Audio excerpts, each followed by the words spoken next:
Très bien. Donc, comme on vient de le définir, le concept d'utilité marginale donc, correspond au supplément d'utilité, c'est-à-dire l'utilité supplémentaire que le consommateur obtient lorsqu'il va consommer une unité supplémentaire d'un bien ou d'un service. D'accord? Donc, comme on vient de l'expliquer aussi, il ne faut pas confondre l'utilité totale et l'utilité marginale. Alors, pour essayer d'être, je dirais, donc plus précis, je vais prendre deux exemples. Donc, quand j'écris l'utilité totale de x est égal à 4, ça n'a rien à voir avec l'utilité marginale de x est égal à 4, même si on a x est égal à 4 des deux côtés, c'est-à-dire la même chose. Donc l'utilité totale, ce n'est pas la même chose que l'utilité marginale. Très bien. Alors, quelle est la différence entre les deux? Quand j'écris l'utilité totale de x est égal à 4, qu'est-ce que je signifie? Tout simplement qu'il s'agit de la somme, d'accord? Ou si vous laissez l'utilité des 4 unités consommées ensemble. D'accord? C'est l'utilité des 4 unités consommées successivement. Ça veut dire quoi? Ça veut dire que c'est en fait l'utilité de la première orange, si vous voulez, plus l'utilité de la deuxième, plus l'utilité de la troisième, plus l'utilité de la quatrième orange. Hein. Donc, si je reprends le cas des oranges de tout à l'heure. Ok? Donc, c'est la somme des utilités. Ok? Très bien. Alors que l'utilité marginale de x est égale à 4, qu'est-ce que ça signifie? Ça signifie tout simplement que c'est la satisfaction ou l'utilité de la dernière, comme on a dit tout à l'heure, hein, donc la dernière unité consommée, c'est-à-dire la dernière orange consommée. Quelle est la dernière parmi les 4? Bah, c'est la quatrième. Donc c'est l'utilité de la quatrième. Toute seule. La quatrième unité consommée, quel que soit x. Ok, donc ici, qu'est-ce que je fais? Ben, l'utilité totale x est égale à 4, c'est l'utilité de la première plus la deuxième plus la troisième. Donc, ça fait la somme des utilités. D'accord? Alors que ici, pour avoir l'utilité de la quatrième unité, qu'est-ce que je vais faire? Je vais prendre l'utilité totale des 4 oranges, des 4 unités, moins l'utilité des 3 unités précédentes. Comme ça, il me restera l'utilité de la dernière, la quatrième. Donc, je fais une variation. D'accord? Donc, l'utilité marginale de x est égale à 4, c'est la variation de l'utilité. Donc, ce sont deux choses différentes. Ici, c'est plus. Ici, on fait le moins. Ce n'est pas la même histoire, d'accord? Très bien. Alors maintenant, passons, après la définition, passons à la formule de calcul. La formule de calcul de l'utilité marginale. Comment on calcule l'utilité marginale? Donc on a vu déjà à travers le tableau un petit exemple, mais là on va donner un petit peu la formule générale. Alors il faut savoir que pour calculer l'utilité marginale, il y a deux situations.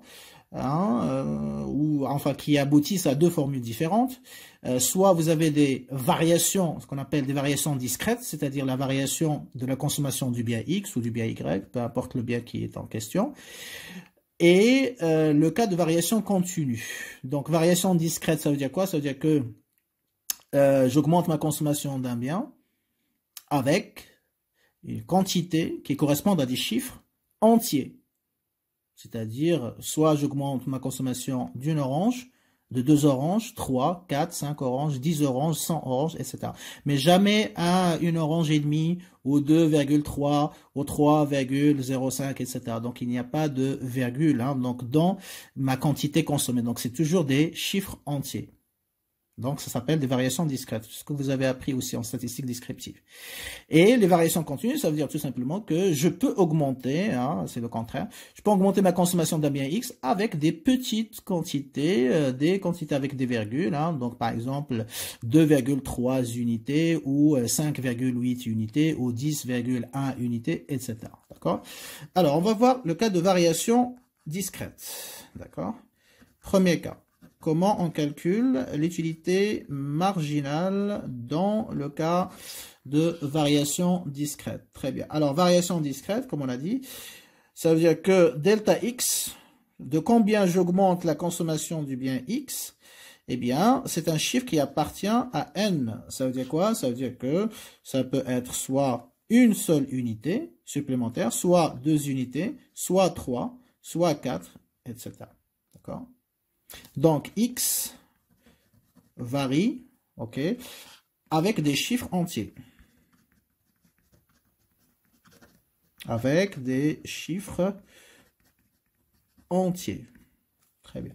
Donc, jamais on augmentera la consommation du bien X avec un chiffre qui contient une virgule. Donc, toujours des entiers. Très bien.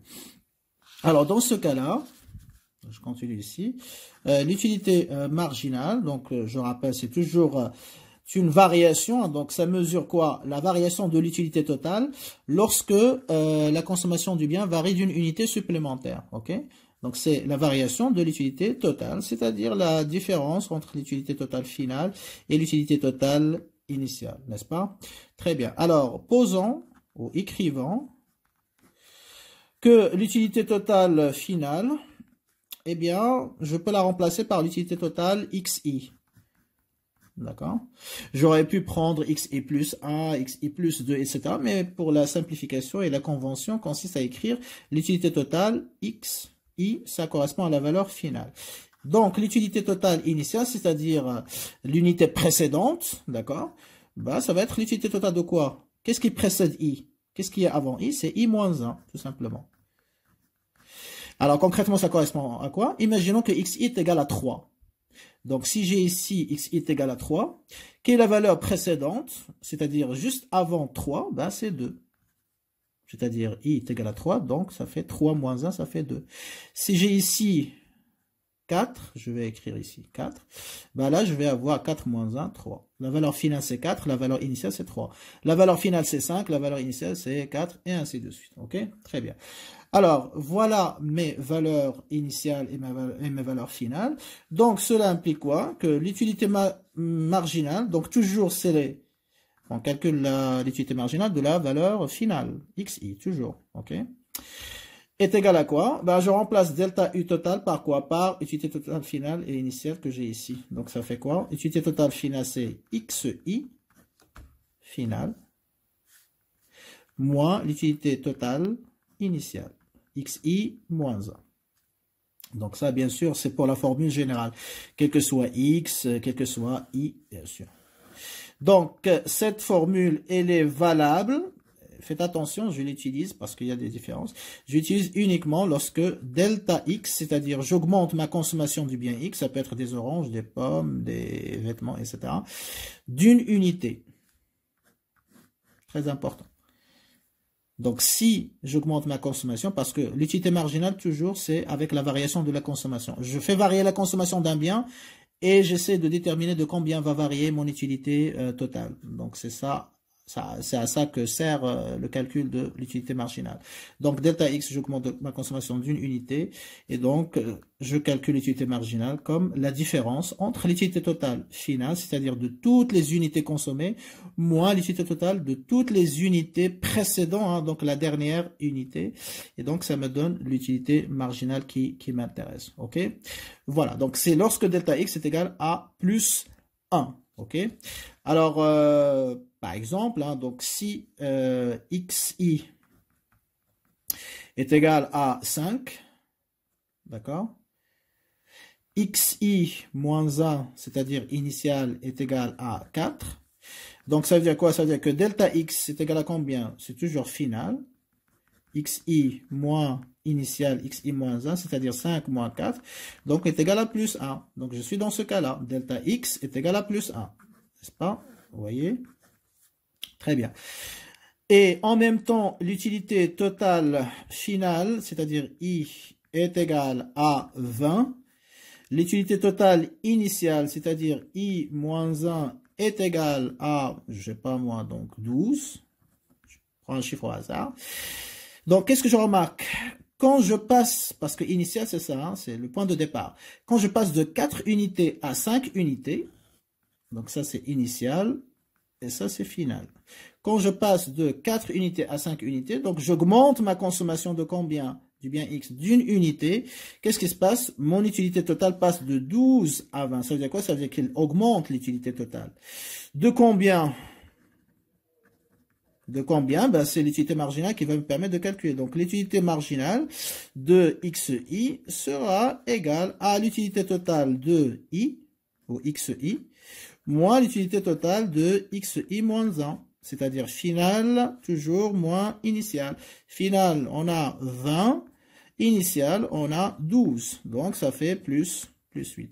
Donc, quand j'augmente ma consommation de 4 à 5 unités, eh bien, mon utilité va augmenter de 12 à 20, c'est-à-dire il a augmenté de combien? De 8. Il a varié de combien? De 8 unités supplémentaires. Donc, la consommation d'une unité supplémentaire de X, qu'est-ce qu'il produit? Qu'est-ce qu'il entraîne? Qu'est-ce qu'il engendre? Eh bien, il entraîne une augmentation de l'utilité totale. Hein, donc, on parle de l'augmentation, de la variation de l'utilité totale. De combien? De 8. D'accord? Donc, l'utilité marginale, ça permet de mesurer toujours la variation de combien variera, et en général, de combien va augmenter l'utilité totale lorsqu'on augmente la consommation du bien X ou du bien Y, peu importe, d'une unité supplémentaire. D'accord? Donc, voilà un petit peu hein, pour la première formule. Très bien. Alors maintenant, qu'est-ce qui se passe si delta X est différent de 1? Si delta X est différent de 1, comment on va calculer toujours l'utilité marginale? D'accord? Très bien. Alors, dans ce cas-là, l'utilité marginale de xi, ça sera toujours la variation de l'utilité totale, donc il n'y a pas de problème. Mais la différence, c'est quoi? Par rapport à la forme précédente, on va diviser par delta x. Et on va expliquer pourquoi. On va diviser par delta x. Alors, qu'est-ce que ça donne, tout ça? Donc, l'utilité marginale de xi, je remplace la variation de l'utilité totale, c'est toujours utilité totale finale moins l'utilité totale initiale. Et delta x, ben pareil, chaque fois que vous avez delta, ça veut dire finale moins initiale. Et après, vous appliquez hein, donc cette différence à la variable ou à la fonction qui nous intéresse. Donc ici, delta, ça s'applique à l'utilité totale. Donc je mets utilité totale finale moins utilité totale initiale. Ici, delta, on va l'appliquer à x. Donc je mets x finale moins x initiale. Et comme on a fait tout à l'heure pour la notation, donc c'est une notation standard. Donc, utilité totale de xi, d'accord, finale, qui remplace finale, moins l'utilité totale de xi moins 1. Et je vais diviser par x finale, ça va être xi finale, moins xi moins 1. Donc, utilité marginale de xi. Et vous remarquez là encore une fois que toujours, l'utilité marginale, on calcule ça par rapport à la valeur finale. D'accord? Très bien. Voilà donc pour la formule générale. D'accord? Alors, pourquoi on divise justement par delta x? Pourquoi on ne multiplie pas, etc. Parce que justement, donc, pourquoi? Parce que on a, si vous voulez, donc delta u total, delta x, c'est-à-dire lorsque j'augmente ma consommation d'un bien x de 2 unités, 3, etc., bien sûr une quantité différente de 1, ça va provoquer une variation de l'utilité totale, n'est-ce pas? Très bien. C'est-à-dire si j'augmente ma consommation, par exemple, d'heures de film, d'accord, de 2 heures, de 3 heures, de 6 heures, etc., eh bien ça va augmenter mon utilité, ma satisfaction totale. Très bien. Alors, dans le cas de l'utilité marginale qu'on a vu tout à l'heure, hein, la définition standard, donc delta x est égal à 1, on a dit que ça nous donne l'utilité marginale, n'est-ce pas? D'accord? Donc, ça veut dire que delta u total, enfin, la question que je me pose, c'est lorsque delta x est égal à 1, ok, donc on aura aussi une variation de l'utilité totale qui va correspondre à l'utilité marginale, ok? Donc, c'est delta u total, c'est l'utilité marginale. Très bien. Alors, comment on calcule, enfin, si on fait la règle, si vous voulez, de 3, d'accord? Si on applique la règle de 3, qu'est-ce que ça va donner? Eh bien, on va prendre... Excusez-moi un instant. Donc, on aura delta U total, n'est-ce pas? La règle de 3, ça veut dire que je prends les deux termes opposés, c'est-à-dire de la diagonale, je les multiplie, d'accord? Et j'égalise avec la multiplication de l'autre diagonale, d'accord?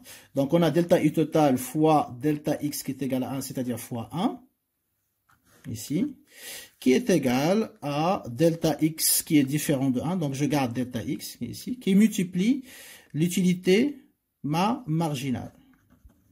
qui est égal ici à delta U total. Donc, dans ce cas-là, donc je rappelle encore une fois la règle de 3, je prends les deux termes opposés, c'est-à-dire de la diagonale, je les multiplie, donc delta U total fois delta X qui est égal à 1, donc fois 1, c'est ça. Et après, je prends delta X qui est différent de 1, 2, 3, etc., qui multiplie ce terme-là, donc delta U total, mais qui est égal à U marginal. Donc, je mets delta X fois l'utilité marginale. Donc, l'utilité marginale, dans le cas où delta X est différent de 1, est égal à quoi? Ben, est égal à delta U total, parce que ça c'est delta U total, ça ne change pas, sur delta X. D'accord? C'est ce qu'on a trouvé ici. Vous voyez, dans cette expression. Donc c'est pour ça qu'on divise la variation de l'utilité totale par la variation de X. Et c'est pour ça que dans la définition, on dit que l'utilité marginale, bien sûr, ça correspond à quoi? À la variation de l'utilité totale lorsque X varie d'une unité supplémentaire. OK? Très bien. Alors, donc, on a fini avec cette formule maintenant, donc dans le cas de variation donc discrète. Et bon, on peut bien sûr donc enchaîner avec la variation continue, mais je crois que ça serait bien de prendre un petit exemple, donc pour bien fixer les idées, et comme ça vous ne serez pas décalé par rapport aux autres explications. Donc je vais prendre une première application, si vous le voulez bien, d'accord? Donc application 1, et on va essayer de voir un petit peu comment on peut utiliser cette formule. Donc soit le tableau suivant.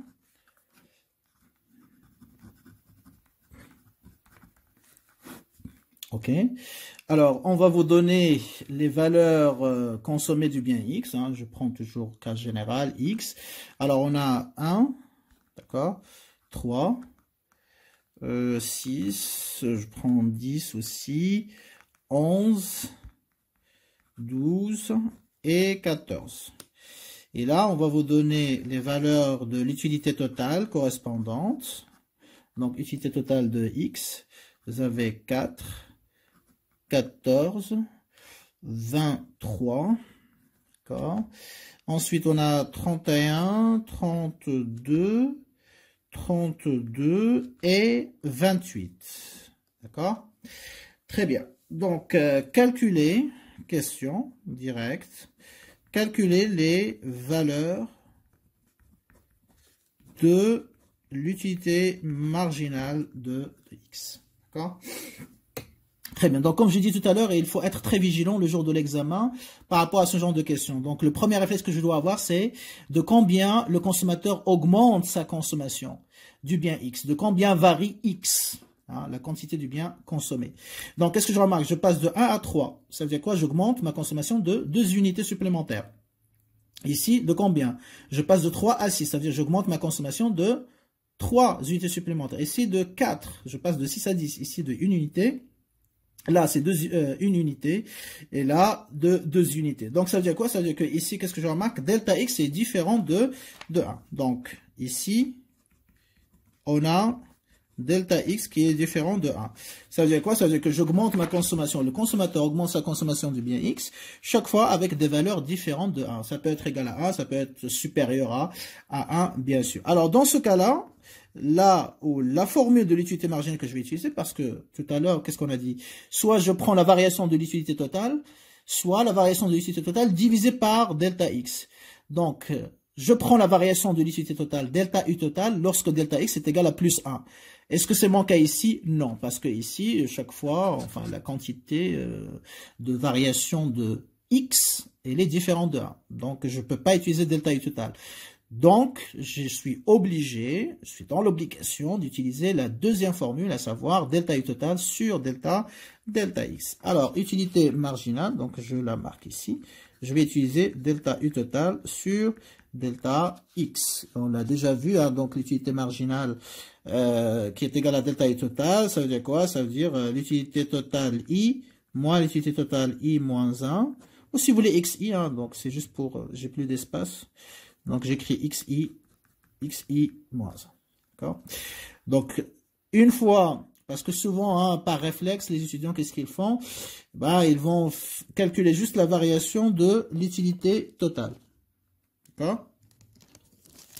Ils vont prendre la variation de l'utilité totale et ils vont me dire, voilà, c'est ça l'utilité marginale. Non, il oublie de diviser par delta x. Donc, d'ailleurs, c'est la formule générale. Hein. Donc, toujours, il faut diviser par delta x. Maintenant, lorsque delta x est égal à 1, bien sûr, quand tu divises par 1, le résultat ne change pas. Voilà. Donc, la formule, toujours, il faut diviser par 1. Très bien. Alors, qu'est-ce que je fais ici? Bah, je vais marquer que l'utilité marginale, c'est delta u total sur delta x. Très bien. Alors, pour la première valeur, c'est-à-dire l'utilité marginale de x. OK? Alors, l'utilité marginale de x est égale à 1. Je ne peux pas la calculer. Pourquoi? Parce que x est égal à 1, c'est quoi? C'est la valeur finale, c'est i, n'est-ce pas? Mais je n'ai pas de valeur initiale. Pourquoi? Parce qu'avant le 1, je n'ai rien. Donc certains vont dire oui, on a 0, etc. Mais je n'ai pas ça dans les données, d'accord?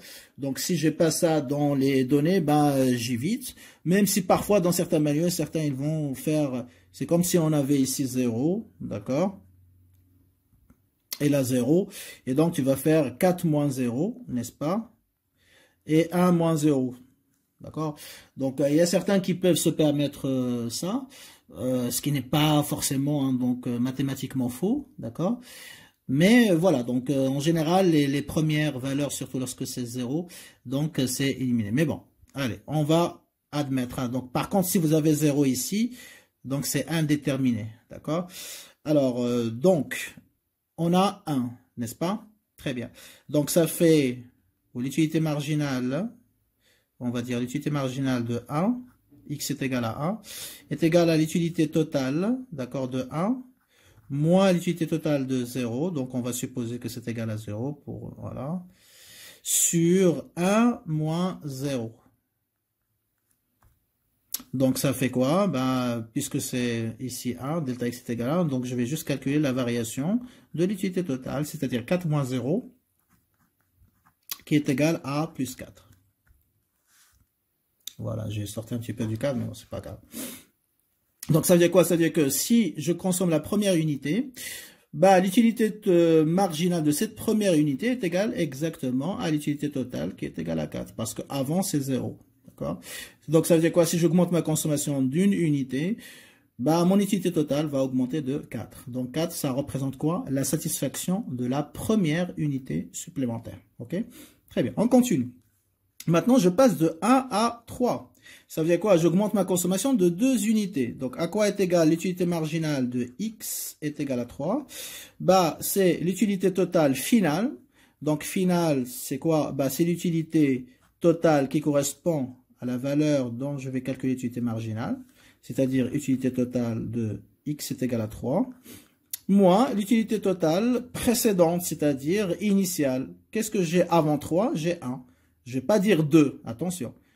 Donc, ça dépend des données que j'ai dans le tableau. Donc, ici, dans le tableau, on m'indique 1. Si j'avais 2, je vais marquer 2. Qu'est-ce qui précède 3? J'ai 1. Donc, je marque l'utilité totale de 1. Et je divise. J'oublie pas de diviser. Pourquoi? Parce que ici, j'ai 3 moins 1, c'est égal à 2, différent de 1. Donc, ça fait 3 moins 1. Et donc, je prends l'utilité totale de 3, c'est-à-dire des 3 unités, est égal à 14, moins l'utilité totale de 1, c'est déjà calculé, est égal à 4. Sur 3 moins 1, ça fait 2. Et donc, 4 moins 4 sur 2, ça fait 10 sur 2, ça fait plus 5. OK? Très bien. Donc, interprétation, si le consommateur augmente sa consommation donc de 1 à 3, donc il consomme 2 unités supplémentaires, eh bien, chaque unité supplémentaire va lui rapporter 5 unités d'utilité de satisfaction. Ou si vous voulez, hein, donc l'utilité de la troisième unité consommée est égale à 5. Donc l'utilité marginale de x est égale à 3, est égale à 5. La dernière unité, c'est-à-dire la troisième consommée, procure une satisfaction de 5. Très bien. Et on continue comme ça. Donc, l'utilité marginale de x est égale à 6 cette fois-ci. Donc, c'est quoi? C'est l'utilité totale finale. Finale, c'est celle de 6. Donc, utilité totale de 6. Moins l'utilité totale, bien sûr, de la, enfin, initiale, la valeur initiale, c'est-à-dire 3. OK. Sur 6 moins 3. X final, c'est 6. Ah, je suis passé là. Et initial, c'est 3. Et vous remarquez que chaque fois que je passe d'une étape à l'autre, donc ce qui était final, ça devient initial, bien sûr. Donc, utilité totale de 6, c'est 23. On est là. Vous voyez. Moins l'utilité totale de initial, c'est-à-dire 14. Sur 3. Donc, ça fait 9 sur 3, ça fait plus 3. Autrement dit, donc, qu'est-ce que ça représente le chiffre 3? C'est l'utilité de la 6e unité consommée. 5, c'est l'utilité de la 3e unité consommée. 4, c'est l'utilité de la première unité consommée. Et je continue, hein, donc maintenant ça devient presque mécanique. X est égal à 10, d'accord, l'utilité marginale, ça ne veut pas dire l'utilité totale de X est égal à 10, non. C'est la différence entre l'utilité totale de X est égal à 10, finale, moins l'utilité totale initiale, c'est-à-dire précédente, hein, c'est-à-dire de 6, utilité totale de 6, sur, bien sûr, 10 moins, donc 10 c'est final, moins initial, c'est-à-dire 6. Donc, utilité totale de 10 c'est 31, moins 23 sur 4. Donc, ça nous fait 8 sur 4, ça fait plus 2. Alors, plus 2, qu'est-ce que ça représente? Bien sûr, ça représente l'utilité ou la satisfaction de la 10e unité. C'est-à-dire la dernière qui a été consommée. Et on continue. L'utilité marginale de X est égale à 11. C'est quoi? C'est l'utilité totale finale, donc de 11, moins l'utilité totale de 10 initiale, sur 11 moins 10. Donc là, je divise par 1, ça ne change pas.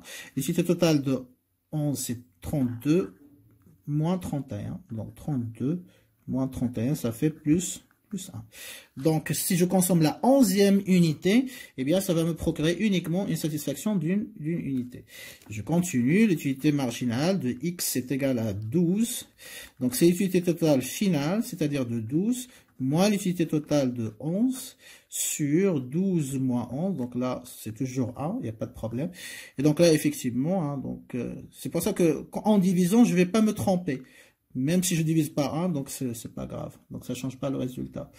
Donc là, l'utilité totale de 12, c'est 32. Et 11 aussi, c'est 32. Donc ça fait 32. Moins 32, ça fait 0. C'est aussi possible, hein, donc je peux avoir ce cas-là. C'est-à-dire, même si j'augmente ma consommation d'une unité, ben, je ne vais pas ressentir une satisfaction supplémentaire. D'accord? Donc c'est 0. Après, donc la dernière, c'est l'utilité totale... L'utilité marginale de X est égale à 14. OK, 14. Finale, c'est la valeur finale. Donc, c'est l'utilité totale de la valeur finale, c'est-à-dire 14. Moins l'utilité totale initiale, la valeur précédente, c'est 12. OK. Et je fais X final, 14 moins X initial, 12. Donc, ici, 14, ben, ça fait 28. Moins 32 sur 2. Et là, je vais avoir moins 2. C'est possible aussi d'avoir une valeur négative. C'est-à-dire, au lieu d'avoir une utilité, quelque chose de positif, je vais avoir quelque chose de négatif, désagréable. C'est possible lorsque je mange trop, par exemple, je dépasse ma capacité, bah, je peux avoir mal au ventre. Et donc, c'est une douleur. Donc, c'est le contraire de plaisir, la peine, une souffrance. C'est le contraire de plaisir et de satisfaction. Et donc là, ça veut dire quoi? Ça veut dire que si je consomme la 14e unité, je vais ressentir une désutilité, le contraire d'une utilité, ou le contraire de satisfaction. Et effectivement, c'est à éviter. Hein. Donc, je ne dois pas aller jusqu'à la 14e, parce que je suis rationnel. Ce qui m'intéresse, c'est d'augmenter mon plaisir personnel. Voilà un petit peu comment on calcule. Donc, quand je dis valeur finale, ça veut dire c'est la valeur de X dont on cherche la valeur de l'utilité marginale, vous voyez, 14, 14. Et après la valeur précédente, c'est pas toujours je mets moins 1, non. Ça dépend du tableau des données que j'ai. Donc ça peut être 14 peut-être, parfois 12, parfois 10, etc. Donc toujours prenez la valeur précédente. Donc la valeur précédente de 14, c'est 12. La valeur qui précède 12, c'est 11. Voilà. Et donc ça peut changer suivant les données de chaque exercice, d'accord? Donc voilà un petit peu comment on calcule hein, donc la valeur de l'utilité marginale dans le cas de variation discrète. Vous remarquez avec moi que dans le tableau, X varie avec des chiffres, il n'y a pas de virgule, vous voyez, des nombres entiers. Okay? Dans ce cas-là, donc toujours la formule, elle est là. Variation de l'utilité totale, c'est-à-dire finale, utilité totale finale moins utilité totale initiale, divisé, n'oubliez pas de diviser par la variation de X, c'est-à-dire la quantité consommée.